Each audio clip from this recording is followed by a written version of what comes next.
I always thought my mother was an honest woman, someone who had endured more than her fair share of hardships, but had never once faltered in telling me the truth. That illusion shattered the day I found a letter hidden inside a box beneath the floorboards of her bedroom closet. It was pure chance that I even discovered it. Her closet door had gotten jammed, and in my frustration trying to fix it, I knocked over a stack of old shoes, sending one tumbling to the floor, where it landed with a dull, hollow thud that didn't match the sound of solid wood. Curious, I tapped my knuckles against the floorboard, and when I realized it was loose, I pried it up with shaking hands. The box underneath was small, the kind meant for jewelry or sentimental trinkets, but when I lifted the lid, I was met with a collection of letters, each yellowed with age, each unopened, each addressed to my mother in handwriting that was unfamiliar but strangely careful, as if the writer had put every ounce of his emotions into each stroke of ink. I pulled one out, my fingers fumbling with the fragile paper, and unfolded it, my breath catching as I read the first few lines. "Lena, I don't know if you're even reading these, but I have to keep trying. Please, I just want to see him. I don't care what you think of me, but I can't pretend he doesn't exist. I won't stop asking." The words blurred in my vision, my mind refusing to accept what I was seeing. Because this didn't make sense, this wasn't right. My father was dead. My father had died before I was even old enough to remember him. At least that was what I had been told my entire life. But this letter was dated years after his supposed death, signed with a name I didn't recognize but somehow knew deep down that I should have. My heart pounded in my chest as I grabbed another letter, then another, flipping through them desperately, my breathing uneven as the truth started to form in front of me like a nightmare I couldn't wake up from. "What are you doing?" My mother's voice sliced through the silence, sharp and panicked in a way I had never heard before. I jerked my head up, my hands gripping the letters so tightly that the paper crumpled between my fingers, but I didn't care, because she was standing in the doorway, her face pale, her eyes locked on the open box with something that almost looked like fear. I couldn't even think straight, couldn't decide which question to ask first, because there were too many things that suddenly didn't make sense, too many lies unraveling all at once. I held up the letter in my trembling hands, my voice unsteady but firm. "Who is this? Who wrote these?" She didn't answer immediately. Instead, she crossed the room in 2 quick strides and reached for the box, but I yanked it back before she could grab it, shoving the letters behind me like a child hiding stolen candy. "Give them to me," she said, her voice low, controlled, but there was something frayed underneath, something barely holding itself together. "No," I shot back, my pulse hammering in my ears, because I already knew, but I needed to hear her say it, needed her to explain why she had spent my entire life pretending like this man didn't exist. "Who is he?" She exhaled slowly, her hands clenching at her sides before she turned away, running a hand through her hair, her back rigid with tension. "It's complicated," she murmured, almost to herself, and the casualness of it, the dismissal, sent something hot and bitter surging through my chest. "Complicated?" I repeated, my voice rising, unable to believe what I was hearing. "Are you serious? I've spent my whole life thinking my father was dead, and you're telling me it's complicated?" She turned back to me then, her expression unreadable, but there was something behind her eyes, something guilty, something that made my stomach churn. "He wasn't supposed to find us," she said, her voice quieter now, steadier. "I made sure of it." A cold wave of nausea crashed over me, because the meaning behind her words was clear, and I almost didn't want to ask, almost didn't want to hear her say it out loud. "You," my throat tightened, "you kept him away from me? On purpose?" She didn't deny it, didn't even try. I let out a sharp, breathless laugh, one that held no humor, shaking my head in disbelief as I looked down at the letters, at the desperate, pleading words of a man I had never known, a man who had spent years trying to see me, trying to be a father to me. "Why?" I asked, my voice raw. "Why would you do that?" She hesitated, and for a second, I thought she might actually tell me, but then her jaw tightened, and she shook her head. "It doesn't matter." "It doesn't?" My voice cracked as I stared at her, at this woman who had raised me, who had lied to me for years without a flicker of guilt. Of course it matters. You? I swallowed hard, feeling something inside me break. You stole him from me. For the first time, she looked shaken, but I didn't care.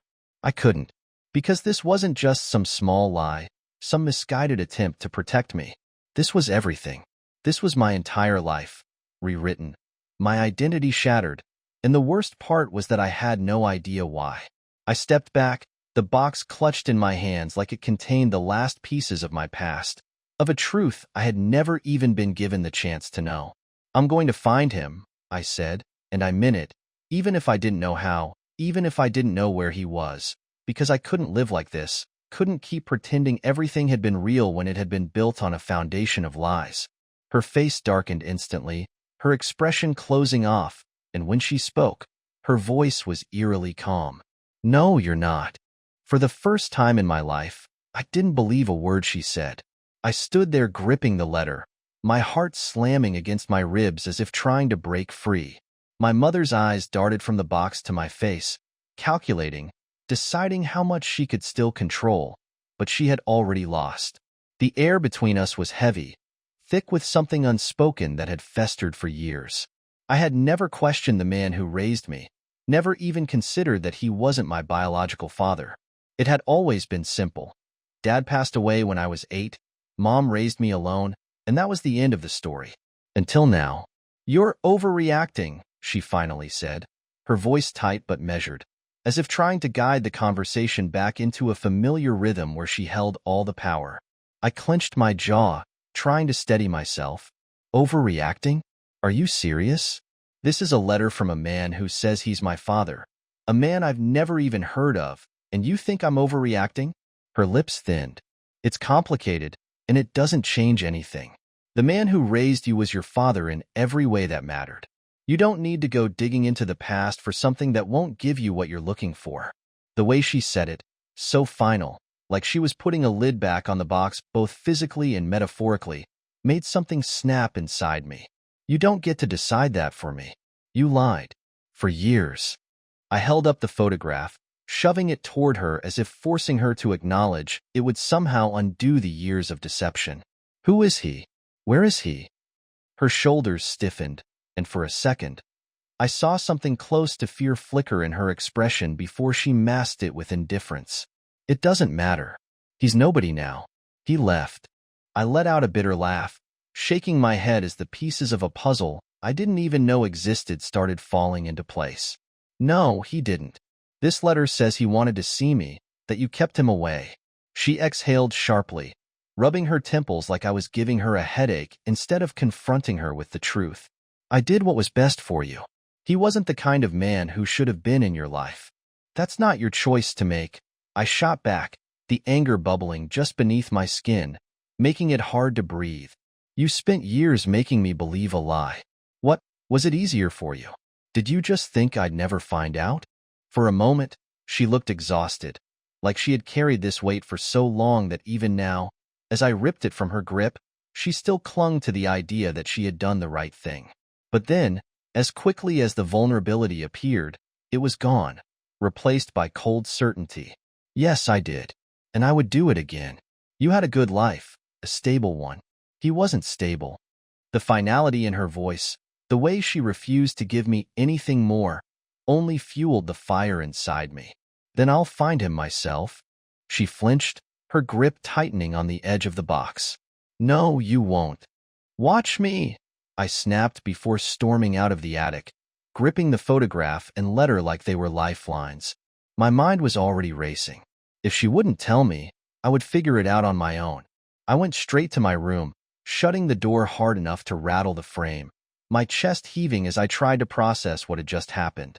My mother, the woman I trusted more than anyone, had rewritten history, erased an entire person from my life as if he had never existed. I sat on my bed, forcing myself to breathe, to think. The letter wasn't signed with a last name, just Daniel. That wasn't enough. I grabbed my phone and opened my laptop, my hands shaking as I typed the name into search engines, into social media, into anything that might give me a lead, but it was like looking for a ghost. There were too many Daniels, none of them the right one. No obvious connections, nothing that made sense. Frustration burned through me as I realized how deep this cover-up ran. My mother hadn't just hidden a person. She had erased him completely. After what felt like hours of going in circles, I did something I never thought I'd do. I went through my mother's desk. She had a drawer where she kept old documents, things she thought I never paid attention to. My hands dug through paperwork, old bills, tax documents, anything that might lead me somewhere. And then I found it. An old, faded hospital bill with a last name next to the first name I already knew. Daniel Whitaker. My pulse spiked as I grabbed my phone again, typing in the full name this time, and this time, something came up.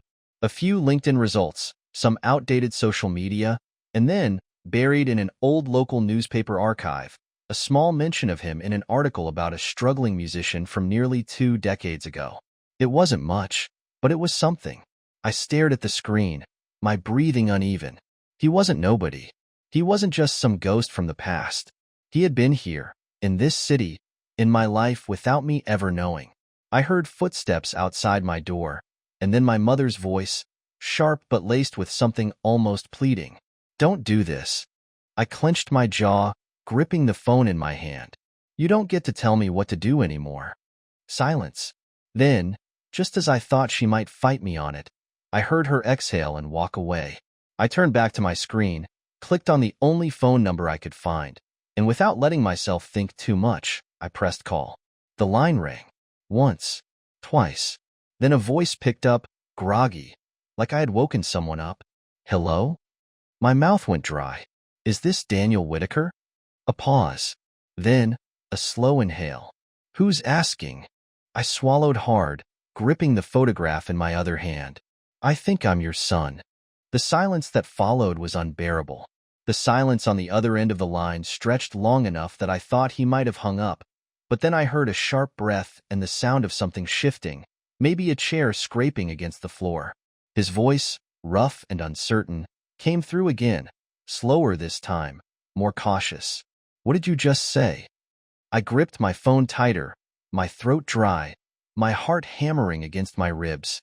"I think I'm your son," I repeated, forcing the words out even though they felt foreign, too big for my mouth, like they didn't belong to me but to someone else's story. "My name is Evan. My mother's name is Lena." Another pause. Then, quietly, "Lena?" He said it like he wasn't sure he had heard me right, like the name was a relic from a past life he had long since buried. I could hear his breathing through the speaker, uneven, like someone trying to find their footing on unstable ground. "Jesus," he muttered, more to himself than to me, and then, louder, "Where are you?" I hadn't expected that. I thought he would deny it, tell me I had the wrong person, maybe even hang up, but instead, he sounded stunned, not angry or dismissive, just thrown off balance. "I'm at home," I said, glancing toward my bedroom door as if my mother might suddenly barge in and rip the phone from my hands. "I found a letter. From you. It was in a box in the attic. My mom never told me." "She never told you anything," he cut in, his voice tighter now, like the words were being forced through clenched teeth. "Of course she didn't." I wanted to ask what that meant, what he knew that I didn't, but I had no idea how to steer this conversation. Every part of me was screaming to demand answers, but at the same time, I felt like I was walking through a minefield, like if I said the wrong thing, he would shut down and I'd lose this chance before I even had it. I swallowed hard. "Can we meet?" Another long pause, then a shaky exhale. "Yeah," he said, sounding almost dazed. "Yeah, okay. Where?" We agreed on a diner in the next town over, somewhere neutral, somewhere I knew my mother wouldn't just casually show up. As soon as I hung up, I sat there for a long time, staring at my phone, my brain still struggling to process what I had just done. Then, without giving myself a chance to overthink it, I grabbed my jacket and my keys and slipped out of the house before my mother could stop me. The drive felt both too long and not long enough. My hands were stiff on the wheel, my mind racing through every possible scenario of how this meeting could go. What if he didn't show? What if he did, and he wanted nothing to do with me? What if my mother had been right, and this was a mistake? I shoved the thought aside as I pulled into the diner's parking lot. When I walked in, I spotted him immediately. He was sitting in a booth near the window, hands wrapped around a cup of coffee, staring down at the table like it held all the answers. His hair was darker than in the photograph, streaked with gray at the temples, his face sharper, a little worn, but there was no mistaking it. This was him. He looked up as I approached, and for a moment, we just stared at each other. I didn't know what I was supposed to feel, but something twisted in my chest, something raw and unfamiliar. He looked like a stranger, but at the same time, there was something unnerving about the way he studied me, like he was looking for pieces of himself in my face. "You look like me," he murmured, almost like he hadn't meant to say it out loud. I sat down across from him, my pulse pounding in my ears. "Yeah," I said, my voice quieter than I wanted it to be. "I guess I do." He let out a breath that sounded almost like a laugh, but there was no humor in it. 17 years, he muttered, shaking his head. 17 years, and I didn't even know. I swallowed, my fingers curling into fists on the table. "Did you try?" His jaw tightened, and he looked away for a second, his hands flexing around his coffee cup. "I tried," he said, his voice low but firm. "I wrote," I called. "I even went to your house once. Your mother. She made it clear I wasn't welcome. I didn't have the money to fight her in court. I was barely scraping by as it was, and she had everything set up to make me look like I was nothing. A deadbeat. I thought maybe you were better off without me." Something inside me twisted at his words. I had spent my whole life thinking my father was gone, that he had never wanted to be a part of my life. But now, sitting across from this man who looked just as lost as I felt, I realized that wasn't the whole truth. My mother hadn't just kept him out. She had made sure he couldn't come back. "I don't know what to believe," I admitted, my voice uneven. "She made it sound like you didn't want anything to do with me. But this letter," I pulled it from my pocket, smoothing it out on the table. "You wrote this. You were asking to see me." His eyes flickered over the letter, his throat moving as he swallowed hard. "I wrote a lot of letters," he said, his voice rough. "That's just the one she didn't throw away." The weight of it settled over me, thick and suffocating. My mother had lied to me my entire life, but even worse, she had made sure I never had the chance to know this man, to make my own decisions about him. I felt sick. "I don't know what I'm supposed to do with this," I admitted, my hands shaking as I gripped the edge of the table. "I don't even know who you are."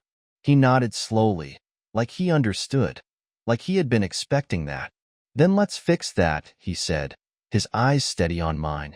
"If you want to know me, I'm here." I didn't say anything right away, my mind still reeling from everything I had learned in the last few hours. But I didn't leave. I didn't get up and walk away. And maybe that was enough for now. I didn't sleep that night.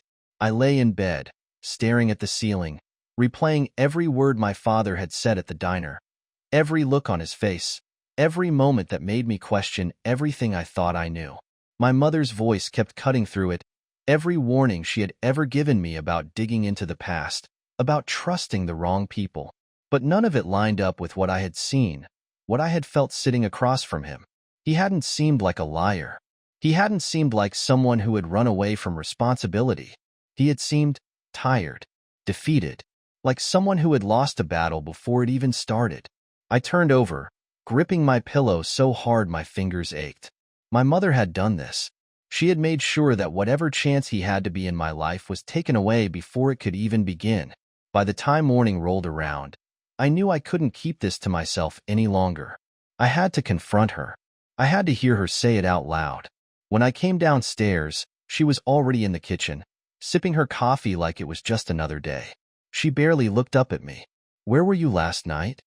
I pulled out the chair across from her and sat down, placing the crumpled letter between us on the table. "With my father." She froze. It was barely noticeable, just the smallest twitch in her jaw, but I caught it. She set her mug down carefully, not looking at the letter, not looking at me. "You didn't need to do that. You don't get to decide that," I said, my voice steady even though my insides were shaking. "You lied to me. You made me believe he abandoned me. You made him believe he had no choice but to stay away. Why?" Finally, she looked at me, her expression unreadable. "Because it was the right thing to do." "The right thing?" I could feel my hands tightening into fists. You call cutting me off from my own father the right thing? Her face hardened, and for the first time, I saw something close to real anger in her eyes. Yes, I do. Because I knew him better than you ever could. Because I wasn't going to let my son be raised by a man who couldn't take care of himself, let alone a child. I made a choice, and I would make it again. I felt like I had been punched. I had expected excuses, half-truths, maybe even regret.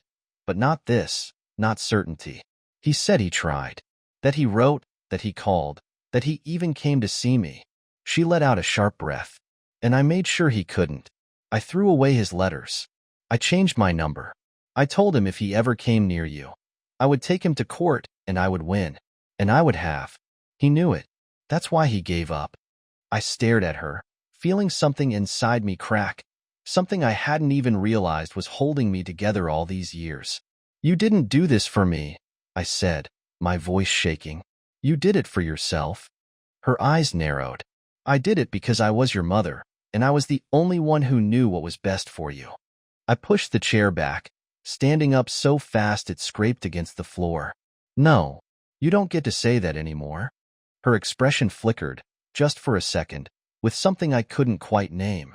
Maybe it was fear. Maybe it was the realization that she was losing control.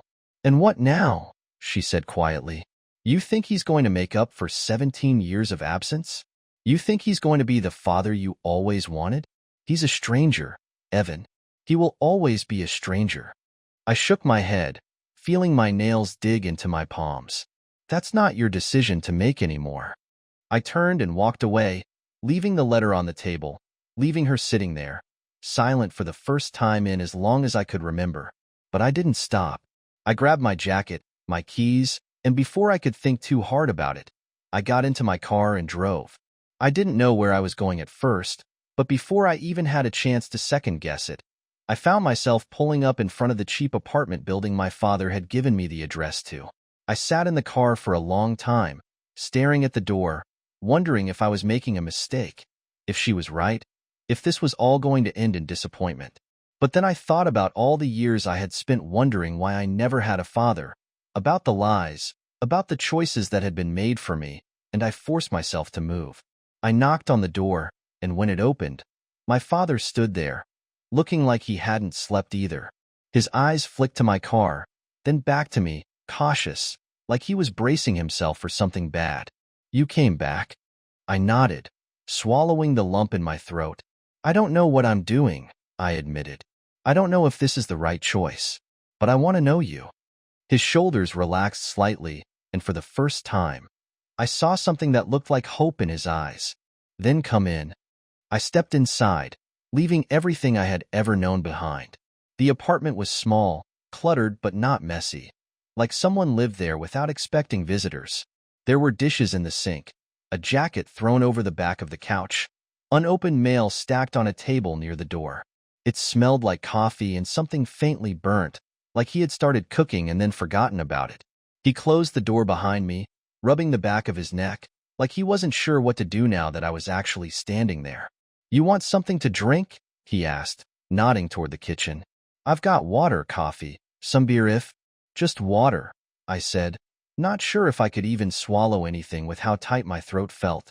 He walked into the kitchen, and I glanced around, trying to find something that told me more about him, something that proved this wasn't a mistake. There were pictures on the wall, but none of them were of me. A few of him with other people I didn't recognize, a couple of old band posters, and one framed photo of what looked like his parents. He came back with a glass, setting it on the table in front of me before sitting across from me, watching like he expected me to bolt at any second. So, he said after a long pause, drumming his fingers against the table, I'm guessing your mom wasn't too happy about this. I let out a short breath that wasn't quite a laugh. That's an understatement. He nodded, as if he had already known the answer before I said it. Yeah, figured. He leaned back, folding his arms over his chest, but it wasn't defensive, just uncertain. You got questions. I'll answer what I can. There were too many, so many I didn't even know where to start. I had spent my entire life believing one version of events, and now, sitting in front of him, I wasn't sure which parts of my life were real and which parts had been rewritten to fit a story my mother had decided I needed to believe. Why didn't you fight harder? The words came out before I could stop them, and for a second, I thought he might get angry, but he just exhaled, rubbing a hand over his face. I did, he said, his voice steady but quiet. At least I thought I did. I didn't have money for lawyers, and everything I did. She shut down before I could even get close. I wasn't in a good place back then. I wasn't stable. Your mom wasn't wrong about that part. I was trying to make something of myself, but I wasn't what she wanted for you. He looked at me then, eyes sharp but not unkind. I don't blame you if you're angry. Hell, I'd be angry too.